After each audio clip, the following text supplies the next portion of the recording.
¿Qué fue la Revolución de Independencia y cómo fue la revolución burguesa? Es decir, el ascenso al poder político y la transformación en clase dominante a nivel social de la burguesía en América Latina.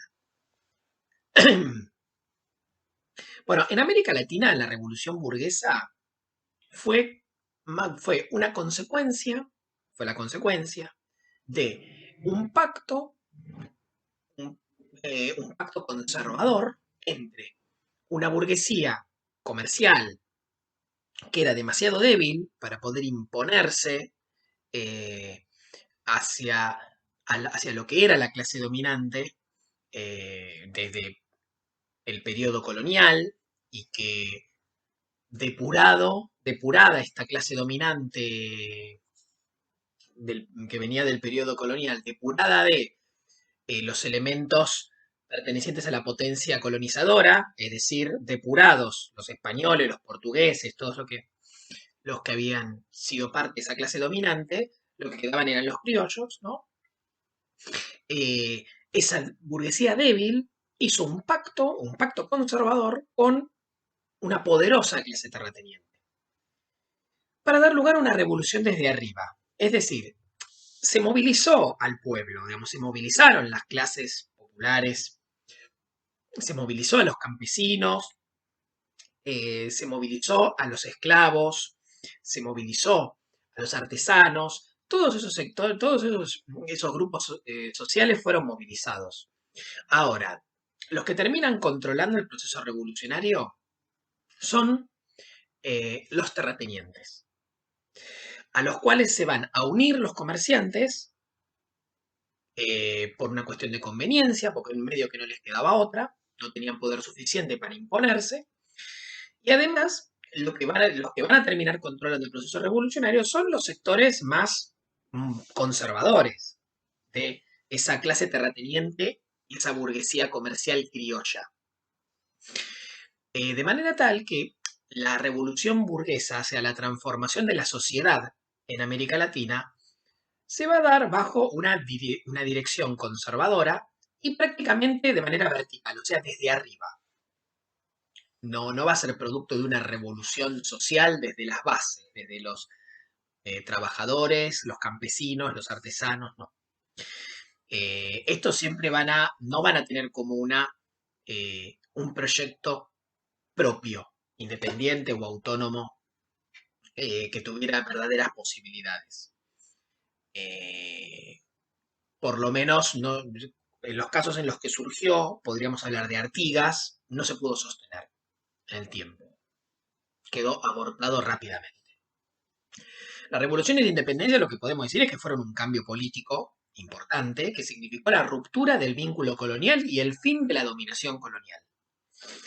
Eh, el desplazamiento de eh, la, el segmento digamos, peninsular, tanto español como portugués, etcétera, de la clase terrateniente y comercial, y su reemplazo por la clase terrateniente y comercial criolla que ascendía como nueva clase dominante definitivamente y se apoderaba del poder político, ¿no? Del Estado, del gobierno, reemplazando a lo que eran los funcionarios coloniales.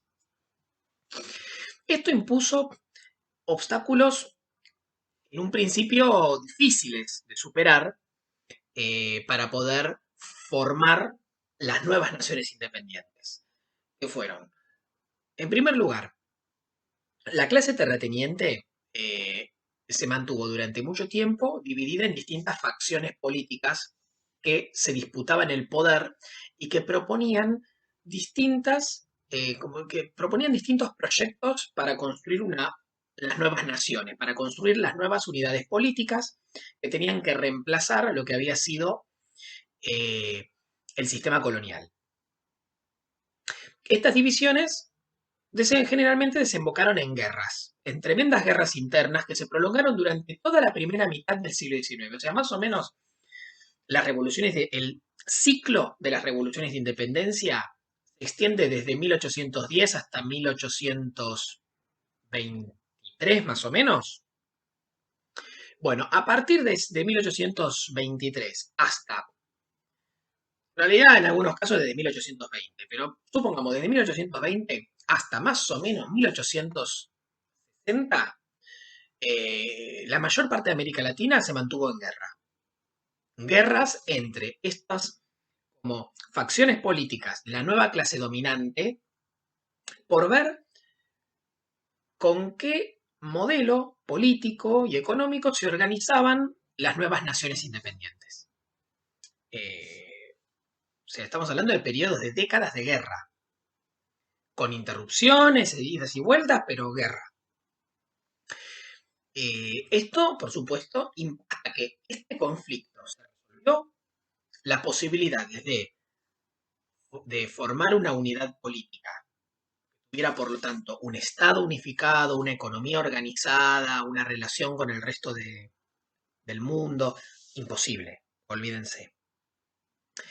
Eh, por lo tanto, y retomando esto, la falta de unidad política y las constantes guerras impedían la organización de una nueva economía que reemplazara a la economía desintegrada del sistema colonial.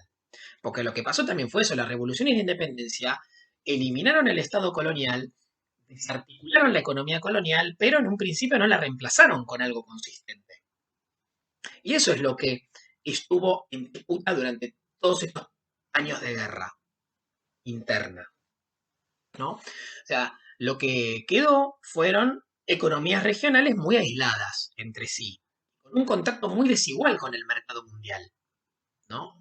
Qué sé yo, por ejemplo, en el caso de lo que hoy es Argentina, eh, la zona de la provincia de Buenos Aires, de Ciudad de Buenos Aires y la provincia de Buenos Aires, era la zona que mejor contacto tenía con el mercado mundial. Ahora, Tucumán, Córdoba, tenían un contacto más difícil o no lo tenían directamente. Entonces tenían que ver eh, cómo se desarrollaban, cómo resolvían las cuestiones, sus actividades económicas, porque tenían que pasar sí o sí por Buenos Aires y como no había unidad, Buenos Aires medio que hacía lo que quería. Tercer y último problema es que la clase terrateniente mantuvo todo lo que pudo a lo largo del siglo XIX las formas de explotación heredadas del sistema colonial, como por ejemplo la servidumbre agraria, o sea, la servidumbre o las formas de servidumbre, digamos, de trabajo, digamos, forzado sobre el campesinado, los trabajadores rurales, por un lado, y por otro, la esclavitud. Esto sobre todo en el caso de Brasil. Eh, por lo tanto, el trabajo asalariado, si bien creció lentamente, porque la clase terrateniente trató de mantener estas formas de explotación que eran con las que se sentía más confiada y que eran las que siempre había utilizado, trató de mantenerlas hasta las últimas consecuencias, hasta que fue indispensable cambiar. Eh, este fue como la situación general de América Latina, ¿no? Este problema de, bueno, durante toda, entre más o menos 1820 y 1860, más o menos, lo que tenemos es una situación de conflicto interno desarrollado, sobre todo, entre sectores de la clase dominante, terrateniente y comercial criolla, por tres cuestiones. ¿Cómo va a ser la unidad política con la que reemplacemos lo que era el sistema político colonial? ¿Qué forma de gobierno? ¿Qué tipo de Estado? En segundo lugar, ¿cómo vamos a organizar la economía? Y en tercer lugar, ¿cómo nos vamos a relacionar con el sistema mundial? Sobre todo el mercado mundial. Esas tres cuestiones son las tres cuestiones eh, que se discutieron, que fueron como los nudos problemáticos de este conflicto y que tenía que ver con cuál va a ser el proyecto de nación de cada región. ¿Cómo vamos a formar las naciones? Ya está, nos sacamos de encima a nuestros colonizadores. ¿Cómo vamos a reconstruir nuestra región? ¿Qué vamos a hacer? ¿Para qué lado vamos a ir? ¿Con quiénes nos vamos a aliar internacionalmente? Todas esas cosas. Después de décadas y décadas de guerras internas, la clase dominante, terrateniente y comercial criolla, que había emergido de las revoluciones de independencia como la que se pone a la cabeza de esta reconstrucción y de no solo la reconstrucción, sino también la, la toma de decisiones de cara a formar las nuevas naciones, eh, por fin, después de décadas de guerra interna, de conflicto, de guerra interna alrededor de estos asuntos, por fin comienzan a eh, resolver las diferencias, alcanzar acuerdos, y cuando no fue posible alcanzar acuerdos, simplemente siguieron luchando hasta que una de las dos facciones en pugna logró imponerse. Entonces, ya sea porque hubo un ganador absoluto o porque alcanzaron un acuerdo, para 1860, 1870, en la mayor parte de América Latina eh, ya el periodo de las guerras internas alrededor de los proyectos de nación estaba llegando a su fin y lo que estaba comenzando era el proceso de construcción del Estado, de organización de la economía, de, de impulso al desarrollo capitalista y eh, establecimiento de relaciones con el resto digamos, con el resto del mundo, con las otras naciones del mundo. Sobre todo con la gran potencia con la que más sí o sí algo tenías que arreglar si querías que tu proyecto prosperara, que era Gran Bretaña. Ahora, ¿cuáles son las cuatro partes integrantes del proyecto liberal conservador en América Latina? Bueno, las cuatro partes integrantes son un Estado liberal, una dominación oligárquica, una economía primario exportadora y una integración al sistema mundial capitalista, es decir, una forma de relacionarse con el mundo subordinada bajo el liderazgo de Gran Bretaña, con la cual toda América Latina, hasta entrado el siglo XX, se va a alinear fuertemente. Recién a principios del siglo XX en Centroamérica, Estados Unidos aparece como una potencia que va a empezar a cuestionarle el liderazgo a Gran Bretaña y que va a ir avanzando a lo largo del siglo XX hasta que sea Estados Unidos la nueva potencia eh, eh, a nivel, digamos, a nivel mundial y en particular la potencia a la cual referir en América Latina. Pero bueno, vamos a desarrollar ahora dos cuestiones, dos de estos puntos. Porque otro, el Estado liberal ya algo mencionamos, lo de la integración subordinada al sistema mundial no tiene mucho más para decir y está relacionado con lo que vamos a mencionar. O en todo caso también podemos volver a decir algunas cosas cuando hablemos del caso argentino, pero hablemos de en qué consiste la dominación oligárquica y en qué consiste un desarrollo capitalista bajo una economía primaria exportadora. Con respecto a la cuestión de la dominación oligárquica, lo primero que hay que entender es qué es una oligarquía. Pero además una oligarquía en sí y también una oligarquía en relación a lo que nosotros estamos estudiando ahora. Una oligarquía es una forma de dominación política que sirve a los intereses de la clase social que posee el poder económico en la sociedad.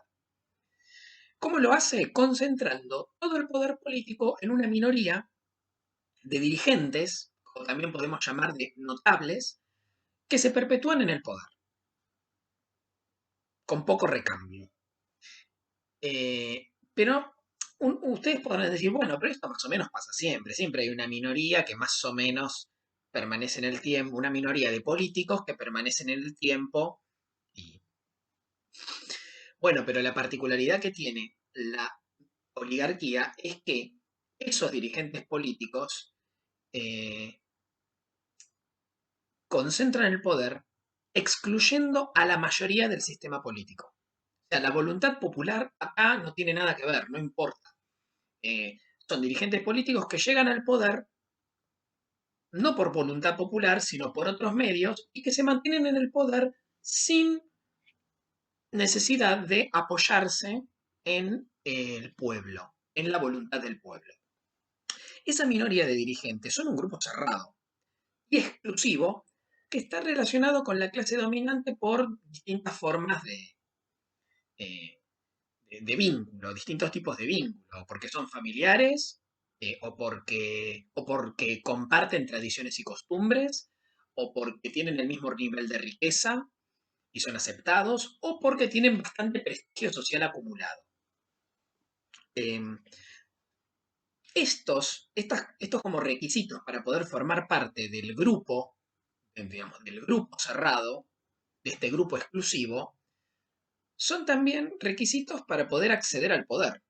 Eh, ¿Qué quiere decir esto? Que si vos formas parte del grupo, de ese círculo cerrado, eso te abre la puerta de los negocios y del gobierno. O sea, accedes al poder político y al poder económico, una vez que te integras al grupo.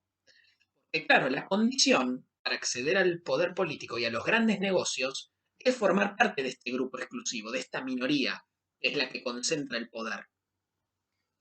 Em, el grupo se organiza jerárquicamente, no es que son todos exactamente iguales, se organiza jerárquicamente y armando redes verticales de poder. Esto lo tienen clarísimo.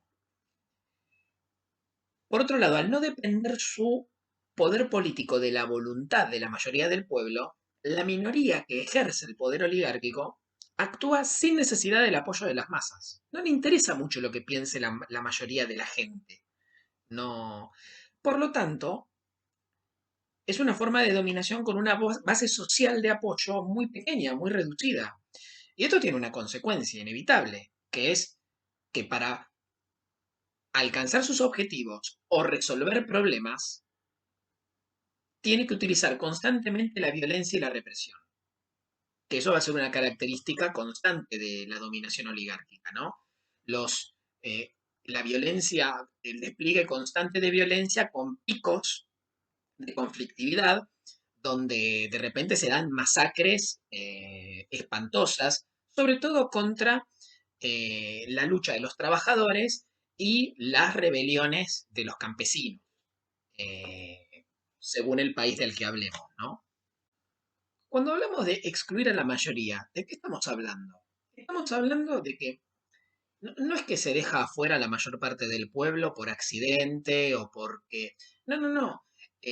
O porque, no sé, se les escapó, se les olvidó. No, no, no. Dejan afuera la exclusión de la mayoría del pueblo. Es totalmente intencional. Es la idea. La idea es gobernar sin necesidad de apoyo popular y además desalentando la participación del pueblo en política. Esto se podía lograr de dos maneras. Eh, que se podían dar al mismo tiempo. Podías elegir una de las dos o podías usar las dos. O podías dejar afuera a la mayoría de manera legal, por mecanismos legales, por ejemplo, limitando el voto. O sea, ¿quiénes pueden votar? Y pueden votar solamente los que cumplen una serie de condiciones. Y obviamente vos estableces un montón, una serie de condiciones muy exigentes que dejan afuera a la inmensa mayoría de la población.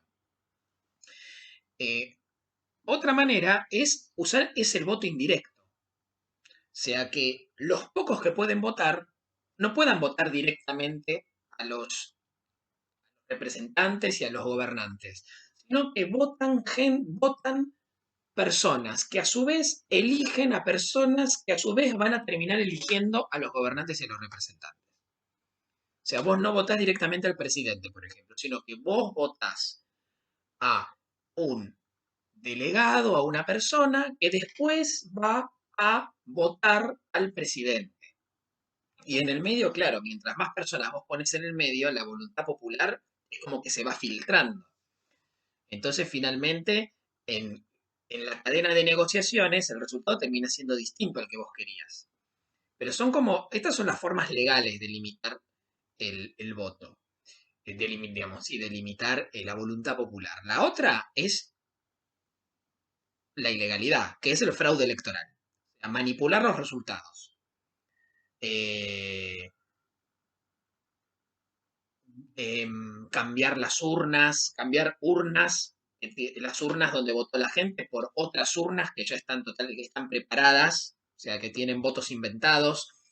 Eh, Manipular el conteo de votos de manera tal que da distinto a lo que dicen las urnas. Eh, Impedir que la gente de determinadas regiones que suele votar en contra del gobierno pueda votar. Entonces, solo se vota en los lugares donde se sabe que el gobierno va a ganar y en los otros se inventa el resultado. Todo mecanismos ilegales. Estas son como las formas eh, de, digamos, de contrarrestar la voluntad popular, de evitar que la voluntad popular se exprese. Después a eso se le montaban otras cosas, como por ejemplo la organización de redes clientelares. Es decir, redes a través de las cuales los dirigentes, digamos, dirigentes políticos territoriales cambiaban favores por votos. Entonces de repente, bueno, ¿estás sin trabajo? Bueno, si querés que te consiga un trabajo, tenés que comprometerte a votarnos en las próximas elecciones. Eh, ¿Y cómo se aseguraban eso? Y le retenían el documento. Le pedían el documento, después le daban ese documento a otra persona que era un militante del gobierno y ese militante iba y votaba por la persona que había cedido el documento a cambio de un favor. O repartir alimentos, eso también podía pasar, o había, qué sé yo, había un amplio como circuito de intercambio de favores a las clases populares a cambio de su voto o de lo que podía permitir que militantes del partido votaran varias veces, cosas por el estilo. Bien, eh, ahora, todo esto no era siempre reconocido. ¿Qué queremos decir? En América Latina la clase dominante eh, a lo largo del siglo XIX y en este proceso de formación de la nación, de construcción del Estado, va a elegir como instituciones para organizar el Estado y gobernar, va a elegir las instituciones de la democracia liberal. Pero esa adopción de instituciones de la democracia liberal, las elecciones, el Congreso, la Constitución, las leyes, el Estado de Derecho, las libertades individuales, todo eso lo va a adoptar formalmente. Eh, a la hora de organizar el sistema, va a ser otra cosa.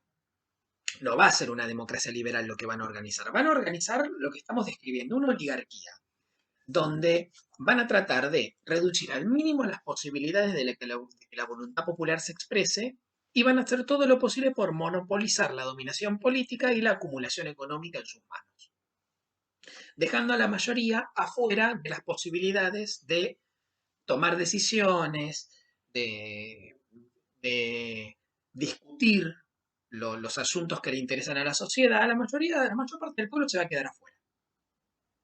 Y cuando reclame, va a ser ignorada o reprimida. Esa va a ser como la realidad política de, el proyecto de la clase dominante latinoamericana en la segunda mitad del siglo XIX. Va a ir por este camino. Cuando eso no sea suficiente, va a comenzar a aparecer a principios del siglo XX, más o menos en el 1900, por ahí, las primeras dictaduras. O sea, las primeras experiencias dictatoriales van a aparecer más o menos en el 1900. Y lo pueden ver en el caso de Guatemala, de Venezuela, de Honduras, que aparecen las primeras dictaduras largas, todavía no militares, eh, sino de miembros de la clase dominante que logran hacer una serie de alianzas para perpetuarse en el poder, pero de manera dictatorial, cerrando el Congreso, o sea, incluso abandonando las instituciones de la democracia liberal, o sea, ya ni siquiera las formas van a mantener, ni las apariencias van a mantener. Entonces, ahí se dan estas primeras experiencias dictatoriales que después, a medida que avance el siglo XX, van a ser mucho más comunes y recurrentes en América Latina, y donde además los militares, las Fuerzas Armadas, van a ir asumiendo un lugar cada vez más importante y determinante. Con respecto al modelo primario, a la economía capitalista primario exportadora, bueno, primero, el proyecto, el proyecto oligárquico, porque lo tenemos que llamar así, el proyecto oligárquico del, del siglo XIX, de la clase dominante latinoamericana en el siglo XIX, va a promover el desarrollo del capitalismo. Un desarrollo del capitalismo integrado de manera totalmente dependiente y subordinada al sistema mundial capitalista, dominado por Gran Bretaña. Y Gran Bretaña es la cabeza del centro del sistema capitalista, que está formado por todo lo que es Europa Occidental, ¿no? Alemania, Francia, el norte de Italia y los Estados Unidos. Eh, Ahora, este desarrollo capitalista se va a lograr, digamos, se va a acelerar mucho en la segunda mitad del siglo XIX, reorganizando la economía bajo un modelo exportador de materias primas. Cuando hablamos de materias primas, hablamos de productos agrícolas, productos ganaderos y minería, digamos, y productos mineros. O sea, metales preciosos de distinto tipo, digamos, metales de distinto tipo, en realidad, no ni siquiera preciosos necesariamente. Eh, Siempre esto se va a dar bajo altísimos niveles de concentración de la propiedad de la tierra y del capital, ¿no? Digamos, va a haber grandes propietarios de tierra, grandes empresarios mineros. O sea, el lugar para los pequeños y los medianos productores va a ser ínfimo. Y esta economía primario exportadora va a tener dos variantes. O va a combinar de alguna manera la economía exportadora de las grandes haciendas y de las grandes propiedades terratenientes con las economías de subsistencia de los campesinos, que son las que van a sostener buena parte del consumo de los trabajadores. Esta es una posibilidad. La otra posibilidad, la otra variante va a ser una economía de plantación, eh, totalmente exportadora, absolutamente exportadora y dependiente de la importación de alimentos. Esto no va a ser lo más general. Esto se va a dar fundamentalmente en la zona del Caribe y Centroamérica. Más todavía en la zona del Caribe, ¿no? Las islas del Caribe son las que van a tener más economías de plantación. También algunas zonas de Brasil. eh, Va a ser más común la otra variante, ¿no? De economía primaria exportadora. El nivel de especialización va a variar según el caso y sobre todo dependiendo de la dotación de recursos que tenga cada región. En ese sentido, qué sé yo, los grandes países, digamos, las grandes naciones como Argentina, Brasil o México van a tener economías exportadoras más diversificadas, o sea, van a exportar una amplia diversidad de productos agrícolas, ganaderos. Ahora, hay casos de regiones, digamos, de naciones más pequeñas, que además están en regiones donde muchos recursos, gran variedad de recursos no hay, entonces van a estar medio condenadas dentro de este modelo a especializarse en exportar uno o dos productos, qué sé yo. Es el caso de Bolivia, por ejemplo, con el estaño, primero la plata y el oro, después el estaño, es una economía totalmente minera que depende de exportar los productos mineros. Chile con el caso del cobre. Y después, bueno, sí, digamos, las economías de Centroamérica y el Caribe hiper especializadas en qué sé yo, café, frutas, azúcar, tabaco, o sea, no, se especializan en uno o dos productos y punto, ya está. Lo que las hace muy vulnerables, porque dependes de un solo producto. Si el precio de ese producto cambia, se te cayó todo. No, derrumbó la economía, ya está. Y hasta que no suba el precio a nivel internacional, olvídate, no tenés dónde meterte, no tenés con qué zafar. Pero bueno. Em, un problema que tenía América Latina cuando comenzó este proceso de desarrollo capitalista y modernización económica era que faltaba gente, o sea, había poca población. En la mayor parte del continente, sobre todo en algunas regiones como por ejemplo Argentina, Chile, había poca población. Em, por lo menos no lo suficiente para lo que necesitaba el proceso de desarrollo. Entonces, ¿qué pasa? Se alienta fuertemente la inmigración masiva de población, principalmente europea, y la colonización agraria. Entonces, para que se den una idea, Argentina, entre fines del siglo XIX y principios del XX, va a recibir millones de personas. Argentina, entre, entre 1880 y 1910, va a ver que su población aumenta de 1 millón de habitantes, de 1,5 millones de habitantes más o menos, a 8 o 9 millones. Es un crecimiento increíble y eso le va a pasar a muchos otros países latinoamericanos. Eh, después, bueno, parte del desarrollo capitalista es abandonar las formas de explotación eh, antiguas, como por ejemplo la servidumbre agraria y la esclavitud. La esclavitud va a ser abolida, por ejemplo, en Cuba, en Brasil, en todos los lugares donde todavía quedaba, y la servidumbre agraria también va a ser abandonada por, en general, el trabajo asalariado. Se va a generalizar el trabajo asalariado. Em, por otro lado, otro problema, además de la escasez de fuerza de trabajo, era la insuficiencia de capital suficiente a nivel interno. O sea, no había suficiente dinero y, digamos, para financiar la expansión. Entonces, ¿qué es lo que hizo la clase dominante y la oligarquía? Bueno, se promovió la inversión extranjera, o sea, con una economía de mercado liberal totalmente abierta. Bueno, están dadas todas las garantías de la propiedad privada eh, y la seguridad para las inversiones, están todas las garantías legales, vengan a invertir, vengan todos a invertir.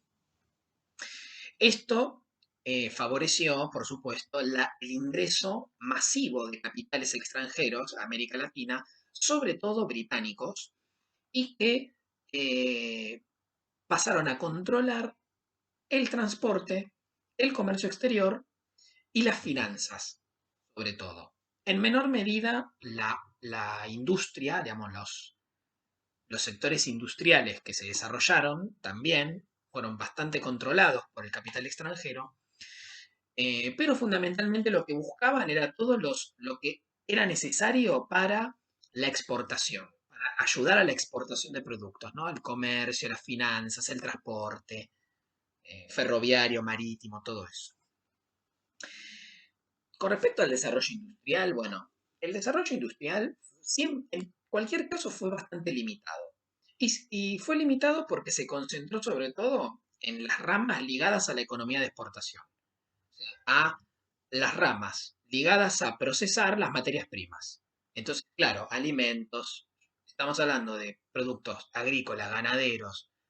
Obviamente, la industria que se va a desarrollar es todo lo que es alimentos, bebidas, la industria forestal, la industria textil. Eso es lo que se va a desarrollar. Y no se va a desarrollar en todos los casos, porque va a haber economías que van a ser totalmente monoproductoras y extractivas. Es decir, se extrae el producto, se lo exporta en bruto y no se procesa nada. Eh, Con lo cual, qué sé yo, hubo casos como Argentina, Brasil o México donde hubo un desarrollo industrial eh, no muy significativo, pero lo hubo. Ahora, hubo casos en los que no se desarrolló absolutamente nada. No se alentó ningún tipo, la producción manufacturera para nada. Y en cualquier caso, todas las sociedades latinoamericanas fueron fuertemente dependientes de la importación de bienes industriales. Sobre todo lo que tenía que ver con maquinarias e insumos.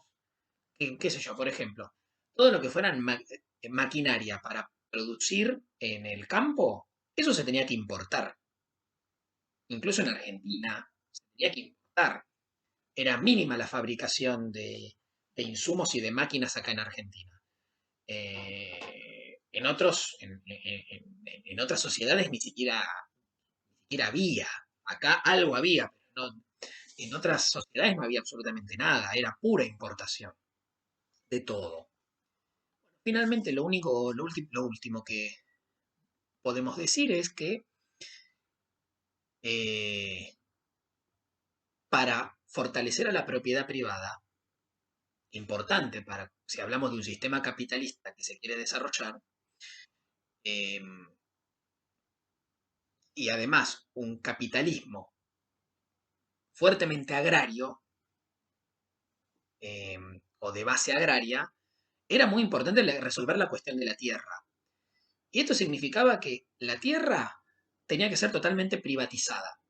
Es decir, eh, tenía que haber un mercado de compra y venta libre de tierras, donde no hubiera ningún impedimento a comprar y vender tierra, ningún tipo de limitación, ningún tipo de barrera, nada, y donde la propiedad privada fuera absoluta. Esto significó expropiar, y digamos, los gobiernos liberales conservadores de la segunda mitad del siglo XIX, eso lo llevaron hasta el final. Esto significaba expropiar las tierras de las comunidades indígenas y de la Iglesia Católica, que hasta ese momento era propiedad protegida. Claro, le quitaron la protección y lo que hicieron fue expropiarlos y privatizarlos, ¿no? Lo que por supuesto pasó a favorecer o favoreció a los grandes terratenientes que lo que hicieron fue concentrar más tierra de la que ya tenían. Bueno, estos fueron como las eh, dos líneas dentro de las cuatro partes fundamentales del proyecto oligárquico liberal conservador del siglo XIX que queríamos señalar antes de pasar al caso argentino.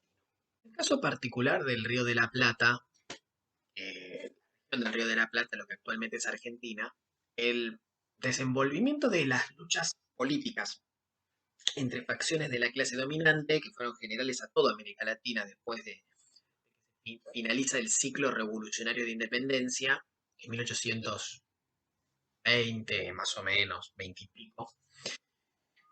Eh, Estas luchas políticas facciosas tuvieron como consecuencia que lo que predominara hasta más o menos 1850-52 fueran estados liberales provinciales, a nivel provincial. O sea, que las provincias eh, de lo que comienza, de lo que terminaría siendo en este momento la Confederación Argentina, fueran como los únicos espacios de construcción política más o menos estables. Porque todos los intentos de crear un poder central y una unidad política fracasaban una y otra vez. Duraban muy poco. Puesto que estos estados provinciales, prácticamente independientes, estaban todo el tiempo en guerra y la forma de gobierno por excelencia que tenían era el caudillismo, ¿no? ¿Qué era el caudillismo? El caudillismo era una forma de gobierno en la que un grupo de jefes militares ligados o provenientes de la clase terrateniente controlaban distintas regiones como gobernadores, instalaban como gobernadores. El caudillo le garantizaba a la facción política a la que pertenecía dominar una región, los recursos económicos y la capacidad de movilizar soldados, digamos, de movilización militar. los caudillos de las distintas regiones armaban alianzas político-militares, como ligas de caudillos o ligas de gobernadores, con las que buscaban derrotar a sus enemigos, que también formaban a su vez ligas de gobernadores, que por supuesto se ponían como nombre el nombre de la facción política a la que pertenecían, ¿no? Eh, el conflicto más importante que hubo a nivel de América Latina fue el conflicto entre liberales y conservadores. Sin embargo, acá en el Río de la Plata no fue así. Acá en el Río de la Plata lo más importante o eh, el motivo del conflicto fue cómo iban a ser, cómo iba a ser la forma de gobierno de las relaciones entre el poder central y las provincias. O sea, el tipo de sistema que se adoptara era como el motivo de disputa. Y en este sentido hubo dos posturas.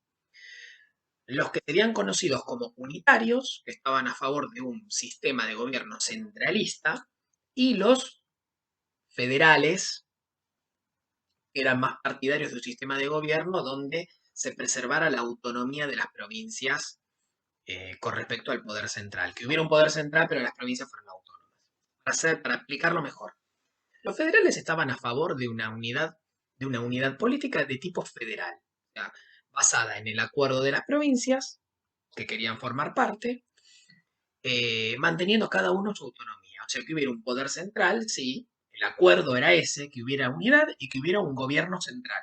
Ahora, las provincias, más allá de que se subordinaban a ese poder central, mantenían autonomía para manejar ciertas cosas.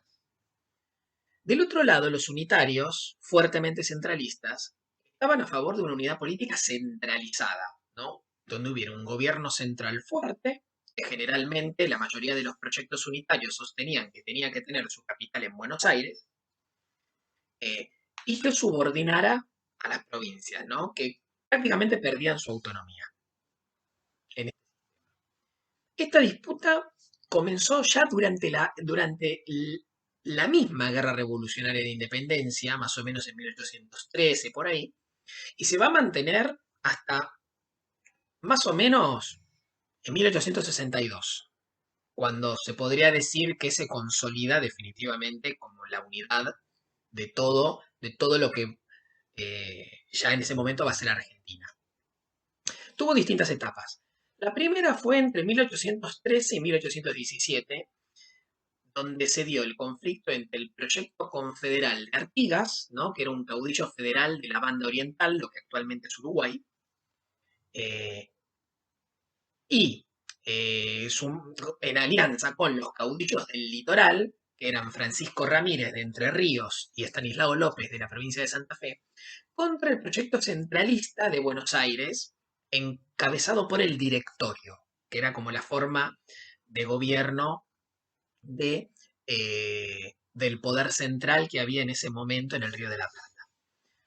La segunda se desarrolló entre 1824 y 1852 y fue el conflicto entre los federales, digamos, el pacto federal liderado por Juan Manuel de Rosas, gobernador de la provincia de Buenos Aires, y los unitarios, que tenían a distintos gobernadores, tuvieron algunas figuras destacadas como el general Paz, María Paz, eh, y que finaliza con la derrota final de Rosas en 1852, después de muchísimos años de dominio casi absoluto de la situación.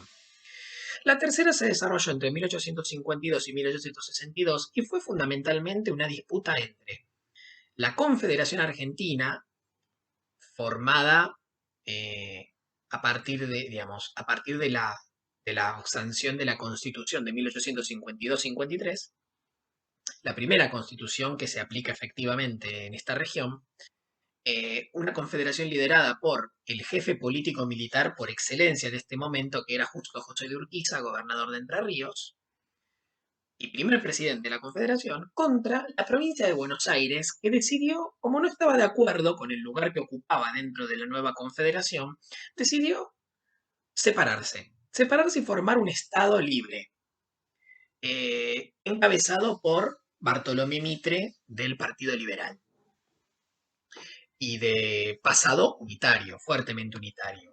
Urquiza tenía pasado federal.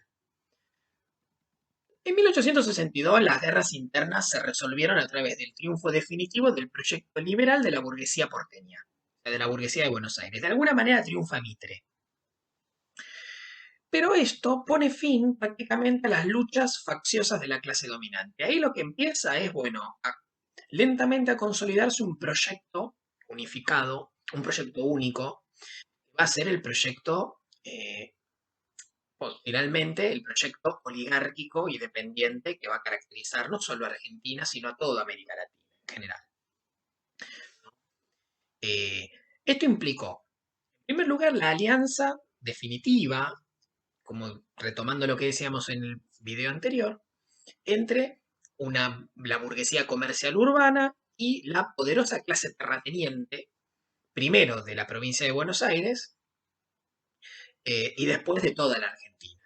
Como que esto va a tener como una primera versión a escala más chica, a menor escala en la provincia más poderosa y después se va a ir extendiendo a lo largo del país esta forma de hacer alianzas y acuerdos de la clase dominante.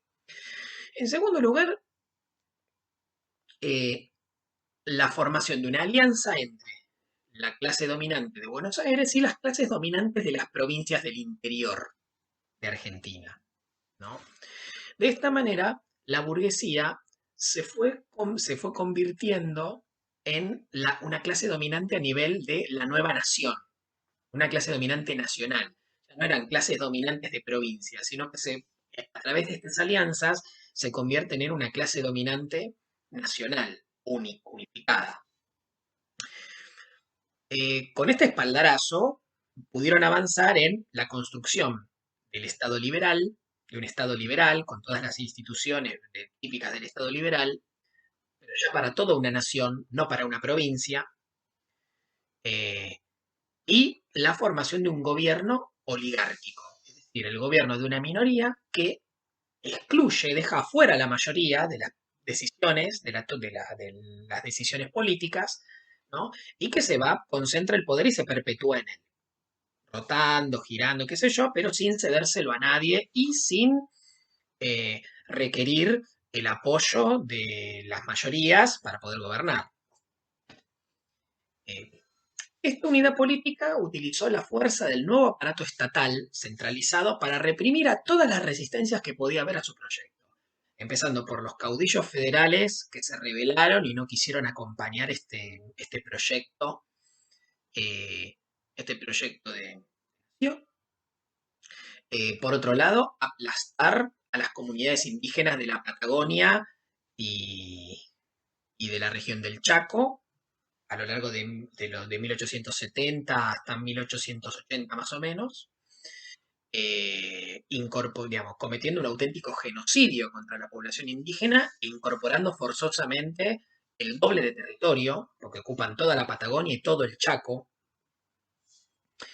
Eh, y finalmente, como para consolidar al nuevo Estado nacional y al nuevo ejército argentino, ejército unificado, el lanzamiento de una ofensiva militar contra un país vecino, que fue la guerra de la Triple Alianza contra Paraguay, ¿no? Una alianza entre la oligarquía argentina, la oligarquía uruguaya y eh, la monarquía brasileña contra el Paraguay, contra, contra Paraguay, que fue otro genocidio donde prácticamente la población paraguaya quedó reducida, se calcula entre aproximadamente un 50%. O sea que la mitad de la población paraguaya, sobre todo los varones entre 13 y 50 años, fueron prácticamente exterminados. En una guerra larga que se prolongó durante 5 años entre 1865 y 1870. Una vez asegurada la estabilidad política y militar, las condiciones para el desarrollo capitalista y la integración al nuevo sistema mundial estaban garantizadas. Pero para poder cumplir con estos objetivos fue fundamental dar un paso más, que es la alianza de la burguesía argentina con el capital extranjero, ¿no? La alianza entre la burguesía agraria liberal y el capital extranjero, fundamentalmente de origen británico, porque Gran Bretaña fue como la gran potencia que, digamos, que tuvo bajo control o bajo su hegemonía a América Latina hasta más o menos 1920, era la potencia con la cual había que hablar. Eh, Esto es lo que marcó el camino de desarrollo capitalista dependiente de Argentina y de toda América Latina. Cuando no estuvo más Gran Bretaña pasó a ser Estados Unidos en el siglo XX. Y también marcó la incorporación, ya que dependiente, subordinada al nuevo sistema mundial capitalista como una economía de mercado que exportaba, que se especializaba en exportar productos primarios, materias primas, carnes, grano, minerales, básicamente con muy poco o prácticamente ningún procesamiento industrial. Por lo tanto, con muy poco o nulo desarrollo industrial de cada uno de los países latinoamericanos y Argentina no fue la excepción, aunque logró desarrollar algo más que otros países que directamente extraían la materia prima y la exportaban en bruto y no procesaban nada. ¿Cómo fue la dominación política y la acumulación económica en esta Argentina conservadora, Argentina oligárquica, o mejor dicho, bajo el periodo de dominación oligárquica en Argentina? Bueno, la dominación política se basaba en un Estado liberal y una forma de gobierno oligárquica sostenida por el fraude electoral, el clientelismo, o sea, las redes clientelares, ¿no? Eh, para mantener, para lograr base social, para lograr apoyo social aunque sea algunos segmentos de la población, y las intervenciones federales para eh, disciplinar a los gobernadores que no quisieran ajustarse a la disciplina el agrupamiento político que unía a toda la clase dominante o a buena parte de la clase dominante, ¿no? La represión de la fuerza directa de las fuerzas opositoras y la concentración de poder en una minoría de dirigentes políticos que rotaban en los diversos cargos que pertenecían a una misma fuerza política. Eh, y que significaba a veces incluso dejar afuera a algunos miembros de la clase dominante que o, o que pedían demasiado o que querían tener otro tipo de lugar o que querían tener un sistema más competitivo. Esos iban siendo marginados, los iban dejando afuera. Esta minoría que concentraba el poder con exclusión de las mayorías, pero también de no, eh, los que no acataban las órdenes o la disciplina de de- del partido dominante, también los dejaban afuera. Este partido, que digamos fue el partido que nucleó a buena parte de la clase dominante y que representó a la oligarquía argentina, fue el Partido Autonomista Nacional, el PAN. Durante prácticamente todo el periodo, como mínimo desde 1874 más o menos hasta 1916. Cuando hablamos de un Estado liberal, hablamos, digamos, ¿qué es lo que hace a un Estado liberal? Lo que es un Estado liberal básicamente es un Estado mínimo en sus funciones. Se dedica básicamente a eh, garantizar la seguridad, garantizar la defensa nacional, o sea, la seguridad interior, la defensa nacional frente a cualquier agresión externa, lo que significa organizar a la policía y al ejército. El Estado liberal además también administra la justicia, em, tiene división de poderes, poder ejecutivo, lo que sería la presidencia, el poder legislativo, lo que sería el Congreso y el poder judicial, es decir, los jueces están separados entre sí, no lo ejercen las mismas personas y además se controlan mutuamente. También el Estado liberal necesariamente tiene un territorio sobre el cual, por supuesto, el Estado liberal tiene que tener monopolio, el monopolio de la fuerza a nivel legal, es decir, solo el Estado puede organizar un ejército y solo el Estado puede ejercer el poder de policía, nadie más puede.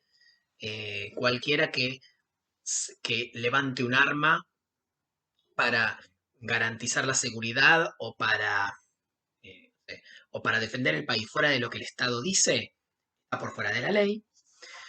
Eh, y por otro lado, también el Estado se hace cargo de la educación, la salud y las obras públicas. Pero el Estado no es un Estado empresario, no es un Estado que deba intervenir en la economía, sino que tiene que dejar librado al mercado, a las fuerzas del mercado, que son fundamentalmente los empresarios privados, tiene que dejar librado al mercado las decisiones a nivel económico más importantes y listo. Garantizando el orden, la seguridad, la propiedad privada. Eso es un Estado liberal, básicamente. Bien. En cuanto a la acumulación económica, es decir, la organización de la economía, cómo era la lógica de la economía, bueno, se basó en la producción de bienes primarios para exportar. Eh, Hubo un peso importante del endeudamiento externo. eh, Se extranjerizaron muchos sectores estratégicos de la economía, no la propiedad de la tierra, que siempre estuvo en manos de la burguesía argentina, pero sí que, por ejemplo, todo lo que era el comercio exterior, las finanzas eh, y el transporte y los servicios públicos, digamos, los servicios públicos, como podía ser la electricidad, por ejemplo, el gas, en buena medida pasaron a manos de capitales extranjeros, ¿no? Sobre todo ingleses. Otra característica también fue la concentración muy alta de la propiedad de la tierra a manos de la clase dominante, eh, y la sobreexplotación en general de los trabajadores que tenían jornadas laborales eh, muy extensas, ¿no? De 12 horas, 14 horas, con pocos o nulos derechos en cuanto a lo que podía ser condiciones de trabajo, de salario, higiene y seguridad, jubilación, eso, olvídense, había poco y nada, ¿no? Eh, Incluso trabajaban los menores de edad en esta época, después eso se fue regulando de la misma manera que el trabajo de las mujeres, pero durante mucho tiempo no se reguló nada, ¿no? Pero acá hay algo sobre lo cual hay que llamar la atención en el caso argentino, que es que la esencia, la base fundamental de la acumulación económica de nuestra burguesía, que era fundamentalmente agraria, era la renta diferencial de la tierra. ¿Qué es la renta diferencial? Que todavía existe.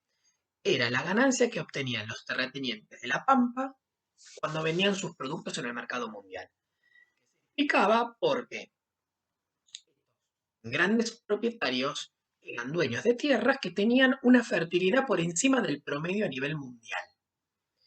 Eso significaba que podían producir mucho más, de mucha calidad, con un nivel de inversión muy bajo.